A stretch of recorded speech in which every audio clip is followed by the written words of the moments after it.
Ya, di video kali ini saya akan membahas tentang momentum di special relativity atau di relativitas khusus Einstein. Ya, di momentum itu kita simpulkan sebagai P, P besar ya. Dengan rumusnya adalah sama dengan massa dikalikan dengan, karena ini adalah 4 dimensi, yaitu dimensi pertama atau dimensi ke-0 itu x0 per tau. Tau di sini adalah waktu sejati atau proper time seperti di video sebelumnya. X1 yaitu x mewakili x dibagi dengan tau. Lalu juga ada x2 dibagi dengan tau. X2 di sini mewakili y. Lalu ada x3 dibagi dengan tau. X3 mewakili z.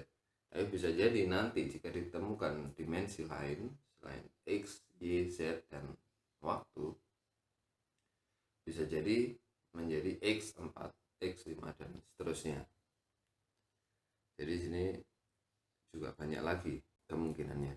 Di sini x0, x1, x2, x3 ini adalah kerangka yang bergerak atau kerangka yang mempunyai kecepatan berbeda dengan kerangka pengamat. Jadi bukan x0 aja, tapi x0 aksen, x1 aksen, x2 aksen, dan x3 aksen.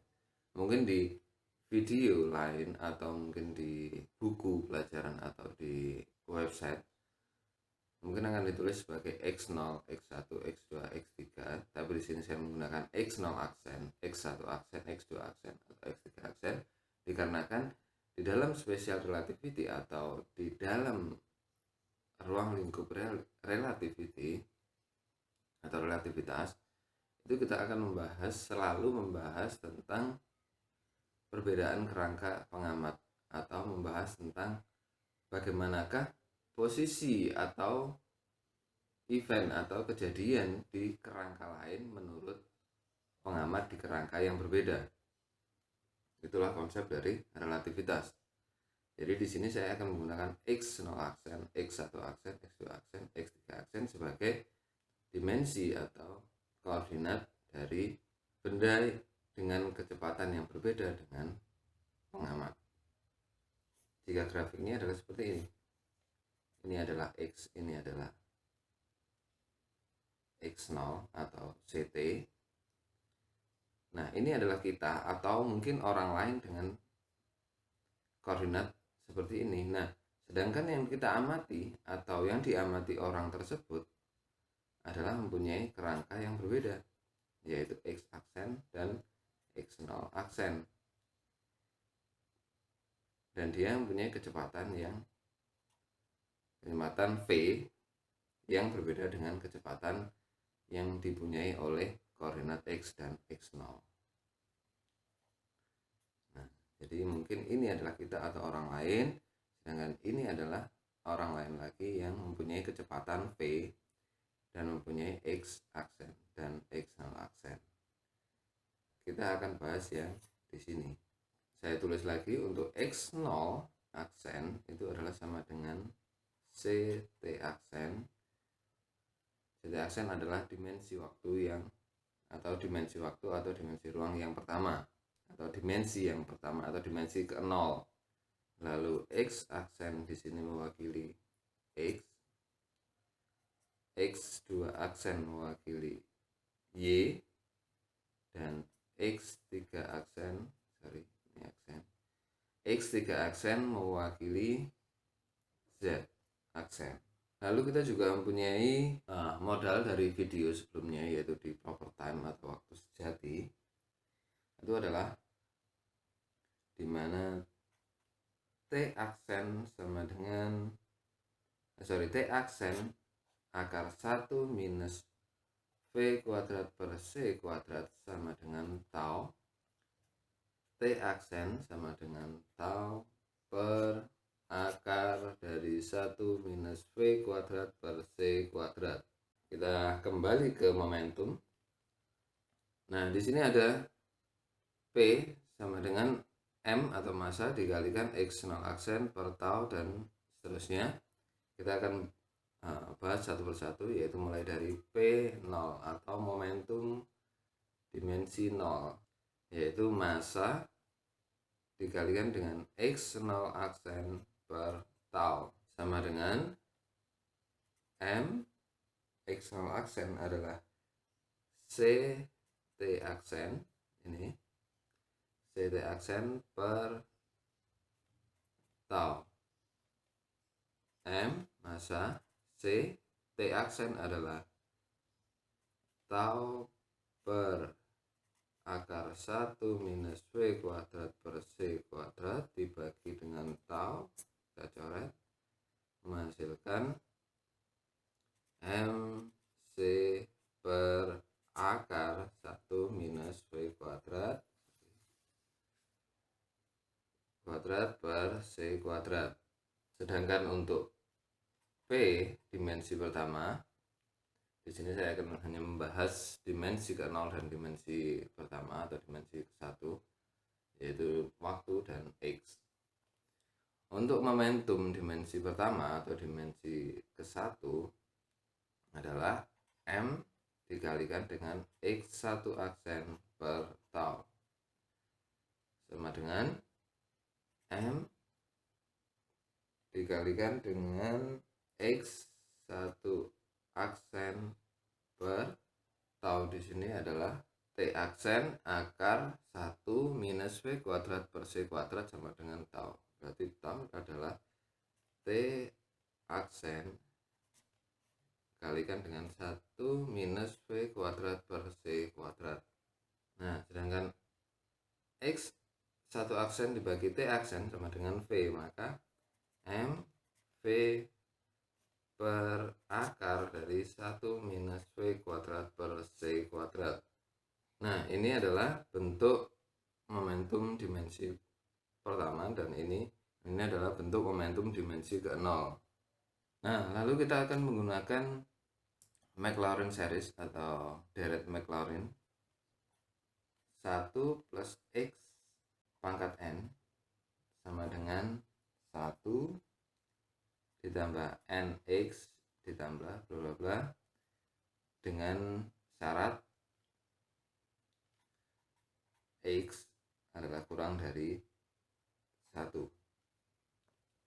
Nah, ini kita abaikan karena seterusnya akan semakin kecil.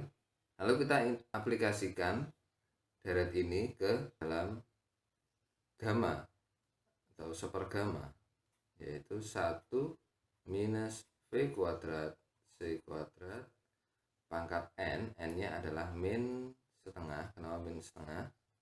Minus karena dia ada di bawah atau seper, sedangkan setengah adalah akar, dan menjadi 1 plus setengah V kuadrat per C kuadrat plus bla bla. Nah, kita akan bahas untuk momentum dimensi pertama dulu. P1 sama dengan MV. Kenapa di sini V bukan V aksen? Karena kecepatan hanya ada satu, yaitu yang kita amati atau diamati orang lain tersebut. M dikali V dibagi dengan akar 1 minus V kuadrat C kuadrat akan menjadi MV ditambah dengan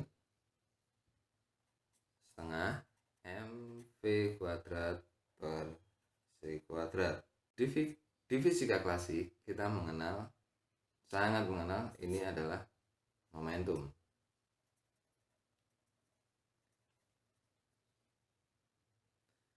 Bentuk momentum adalah M dikali V. Ini adalah bentuk dari koreksi momentum. Koreksi momentum ketika kecepatan dari benda tersebut mendekati kecepatan cahaya atau C. Nah, ini adalah variabel untuk koreksi dari momentum tersebut. Ketika kecepatan dari benda tersebut mendekati kecepatan cahaya. Selanjutnya kita akan menghitung atau membahas momentum dimensi ke 0. Kita aplikasikan ke Maclaurin series atau darat Maclaurin menjadi MC M dikali C ditambah dengan setengah M V kuadrat per C kuadrat. Oh maaf, di sini adalah V pangkat 3 atau V kubik atau V pangkat 3 ya di sini. Karena ini MV dikalikan dengan V kuadrat. Yang di sini juga P dimensi ke 0 itu adalah MC plus setengah MC dikalikan V kuadrat per C kuadrat. Jadi B0 itu sama dengan MC plus setengah MV kuadrat per C. Nah, lalu untuk P0 untuk momentum dimensi ke 0 kita kalikan dengan C. Apa yang terjadi? Maka menjadi MC kuadrat plus setengah MV kuadrat. Nah, di fisika klasik kalian juga akan mengenal dengan energi kinetik. Bentuk setengah M, setengah kali massa kali kecepatan dikuadratkan menjadi energi kinetik. Nah, jika ini adalah energi, sebuah bentuk dari energi, maka ini adalah bentuk dari energi. Dan CP0 juga adalah bentuk energi. Berarti ini adalah bentuk energi juga.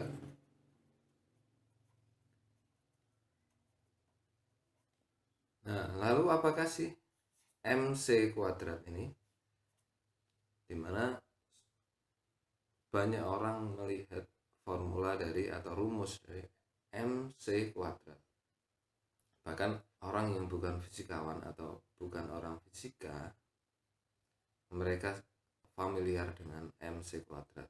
MC kuadrat di sini berperan ketika V atau kecepatan dari benda tersebut adalah 0.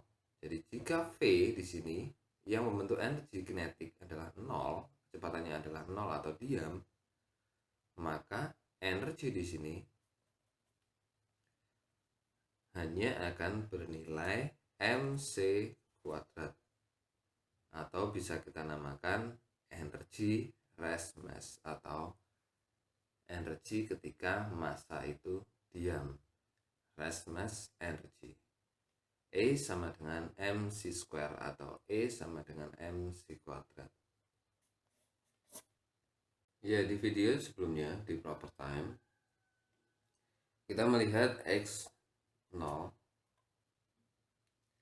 kuadrat minus X1 kuadrat menghasilkan suatu variabel yang invarian, yaitu S kuadrat.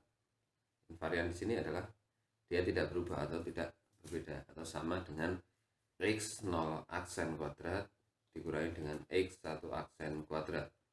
Maka di sini di momentum kita akan melihat, kita akan coba P0 kuadrat minus P1 kuadrat sama dengan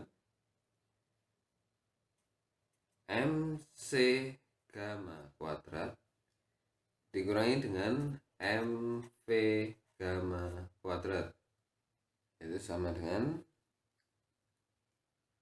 MC gamma kuadrat menjadi M kuadrat C kuadrat gamma kuadrat minus M kuadrat V kuadrat gamma kuadrat. M kuadrat gamma kuadrat kita keluarkan, tinggal C kuadrat minus V kuadrat. Lalu M kuadrat gamma kuadrat C kuadrat kita keluarkan, jadi 1 minus V kuadrat per C kuadrat. Nah, kita tahu bahwa 1 minus V kuadrat per C kuadrat itu adalah sama dengan sepergamma kuadrat. Maka sepergamma kuadrat ini akan menghilangkan gamma kuadrat di sini, sehingga hanya menghasilkan M kuadrat C kuadrat. Ternyata P0 kuadrat dikurangi P1 kuadrat itu menghasilkan suatu variabel yang invarian juga atau tidak berbeda, yang akan sama dilihat di P0 aksen dan P1 aksen.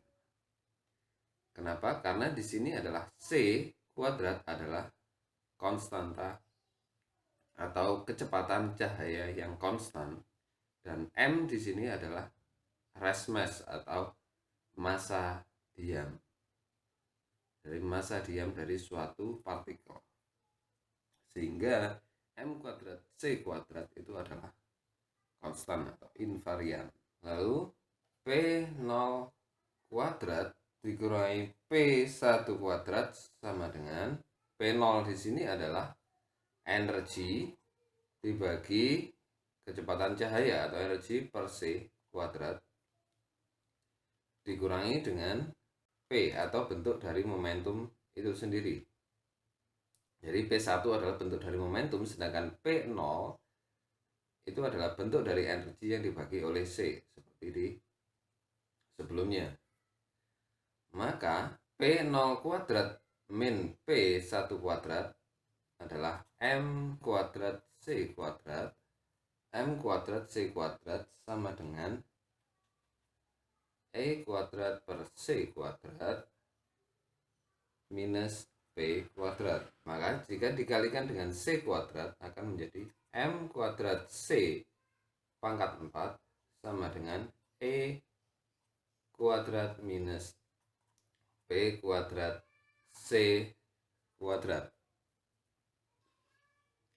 Atau kita susun ulang menjadi E kuadrat sama dengan C kuadrat P kuadrat ditambah dengan M kuadrat C pangkat 4. Inilah bentuk umum dari rumus energi atau rumus umum dari energi suatu partikel. Dari rumus ini, jika momentum sama dengan 0, maka momentum tersebut sama dengan 0 atau benda tersebut diam atau partikel tersebut diam, maka tersisa hanyalah E kuadrat sama dengan M kuadrat C pangkat 4 atau E sama dengan MC square atau MC kuadrat. Apa yang terjadi pada partikel foton yang mempunyai massa 0? Jika rest mass atau massa diamnya adalah 0, maka energi tersebut adalah sama dengan C dikali dengan P. Energinya adalah C dikalikan dengan P. Ini adalah rumus dari energi yang dimiliki oleh foton. Sekian video saat ini. Terima kasih.